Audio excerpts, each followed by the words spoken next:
Right, first though, we will concentrate on the action that is slightly closer to us, and we'll start with the 150 at Warwick. 4 races, like I say, on TV at Warwick. The 150 is the Betfred home of goals galore. Hampton Novices Chase, and Frank, kick us off with a show of betting. Juliet Dawn is 15-8, Miss Parfois 11-4, Big River 7-2, Flintham 5-1, and Western Climate is the outsider of the 5 at 8-1. Keels, why do you fancy Flintham? Yeah, I'm a massive fan of Flintham. I want the ground to be as soft as it can be. That's the only thing about him, because he does like it really deep. We haven't got too much rain forecast this weekend, so we're looking at kind of soft. Yeah, exactly. It's dried out at Kempton, but it seems to still be soft at Warwick. And this horse just needs it deep.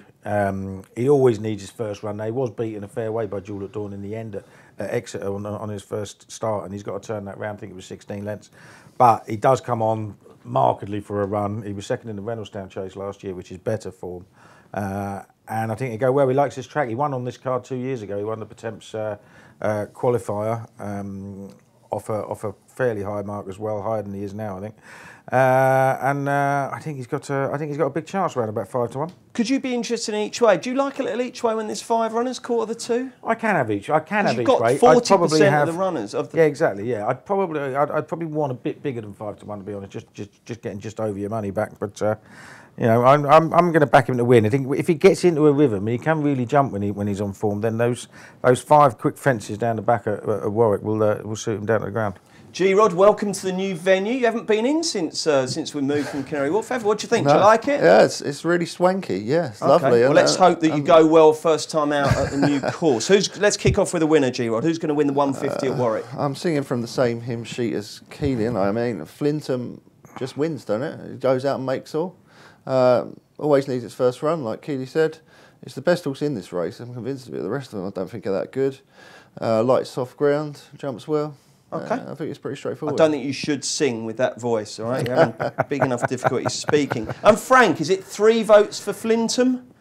No, I can see the angle with him. I think he'll get out in front. I think Juliet Dawn probably pester him a little bit. I think they might set it up Big River. He's very lightly raced. He's only had... what's he had, maybe 10 runs on the rules in total, and he's won 5 of them in second 3 times. Of course, he's pulled up the last day at Haylock.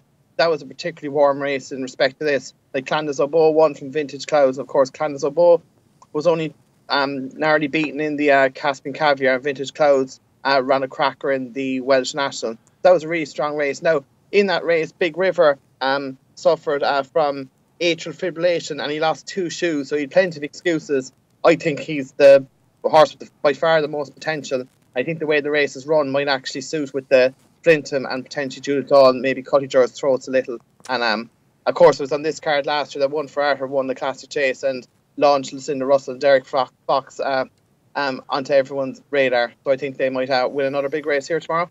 Jolly good. The 225 is a very competitive. It's the Potemps Network Handicap Hurdle. People are always a little bit suspicious of Potemps, aren't they? Because it's all about Cheltenham in March, isn't it, with these ones? So it's wide open. 5-1 the field, I believe, Frank. Yeah, we've joined favourites Prime Venture and Black Ivory. No Hasselhoff 11-2. The Organist 6-1. Sykes, Crispin and Malapai 10-1, and we're 12-1 bar. G-Rod, you can go first. No Hasselhoff. Dan Skelton always targets Warwick meetings. He's his most local track, and this is pretty much their biggest meeting of the season, isn't it? I'm convinced he's going to have a really good day there, and No Hasselhoff looks like his best chance. It was lightly raced horse, loads of improvement to come. He went off favourite for a hot handicap last year at Aintree, finished 4th behind Fountains Windfall. It was a decent run.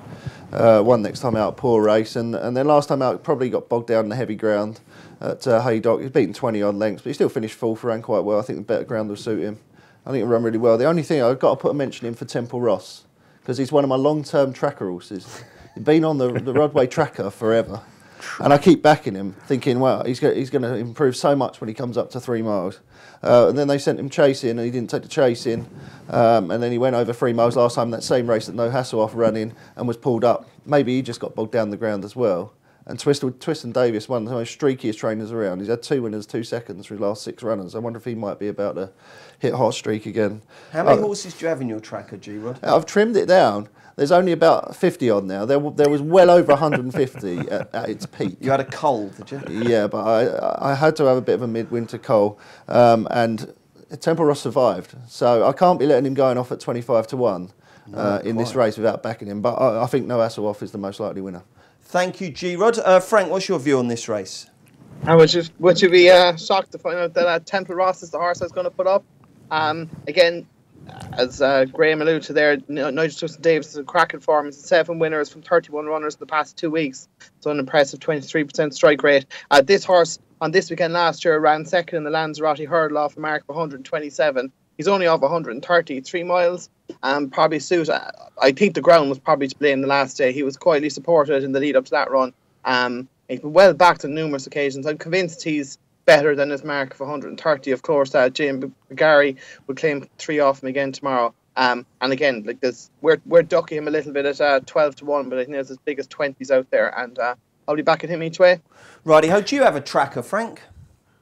I have the odd couple of horses in it if I think they get unlucky in the run, but that's about it. You're not a tracker fan, Kills, are I'm you? not a tracker fan. I think it makes you lazy. I think I saw that horse last time. Once you got it, yeah, I know, yeah, but I can get even lazier. Like, you know what I mean? So I like to look into a race without any preconceived opinions about something, and then going. I mean, obviously sometimes you'll see when I remember that, and you'll end up coming down on it anyway. But I like to think I'll go in there blind to start with. Righty ho, who wins? Oh, well, first thing, I'd like to say, Rodders, you sound like shit, and although I've got loads of sympathy for you, if you wouldn't mind breathing in the opposite direction, that would be lovely. I did this sort of race. I always like backing ones that either need to qualify, either need to win to have any chance of getting into the final at Cheltenham, which the top ones don't, or ones that have got no promise whatsoever of getting into Cheltenham, and you know this could be their day. I quite like the bottom one. I know he's a 10-year-old Malapai. He looks like he stays forever. He won at 2 miles 7.5 furlongs at Utoxeter last time. Now he's a 10-year-old, but he's only won 9 times in his life. He was actually second in a point-to-point to subsequent champion bumper winner Briar Hill in 2012. He's only managed 9 runs since then, but he's won 3 of them. He just looked like he was all about stamina under Sean Bowen last time, and he's just off a very low mark. This race has been won by horses right down the bottom of the weights, so I'll take a chance, about 10 to 1. 3 o'clock, the Ballymore Leamington Novices Hurdle, won last year by Willoughby Court, and this year a horse of the aforementioned Twister, Count Meribel, is favourite. Actually, no, we've got joints, haven't we, Frank? Yeah, we've joint favourites. Count Maribel and Mr. Whip, they're 15 to 8. Choose Your Weapon, 11 to 2. Night and Dubai, 9 to 1. Paisley Park, 10 to 1. And Cave Top is the outsider, 12 to 1. Who wins it, Frankie? I would be surprised if Mr. Whip doesn't go off clear fav and wins. You couldn't but be him. Like the first day Kempton, he took a lot of Stokey up, and it looked like he was going to get beaten at very short odds. But the second day at Newbury, you couldn't but be impressed by him. He came there on the bridle, given a penalty to the second go with the flow, who probably should have won first time out at Chepstow when he idled late and got nabbed in the line by Choose Your Weapon, who's in here as well. But Mr. Whip gave him £6 and a good beating the last day. And I think Count Maribel, while he's solid, and Twiston-Davies is in form, I think this Mr. Whip is the one with the more potential, and I'd be a little bit disappointed if he doesn't make it 3 from 3 over hurdles tomorrow. OK, Gerard, Frank fancies Mr. Whipped. What do you fancy? I thought it was a horrible little race. Count Maribel's best form in the race, but more exposed than anything else. Mr. Whipped could be anything, unbeaten. Henderson, not a betting race for me. Obviously, I'll be keeping my eye on Dan Skelton. As I said already, I think he's going to have a big day. This is the race that he tends to have targeted quite recently. He won it a few years ago with 3 Musketeers. He had Born Survivor sent off 6 to 4 favourite the following year, was beaten. He had Get on the Jaeger run in it last year, and that's another one of his better performers. So he often runs one of his better horses in it. I wouldn't be surprised if Night in Dubai ran well at what's probably going to be a decent price. I mean, he's got absolutely no chance on form because he's shown nothing really in comparison to the ones at the top of the market. But he's unexposed, lightly raced. It could be anything. OK. Kills, have you got a strong view on this? Yeah, reasonably. I mean, if you look at the quotes the trainers make after the races when they've won, they're quite interesting. Mr. Whipped, he's a great big baby. He's all about next year.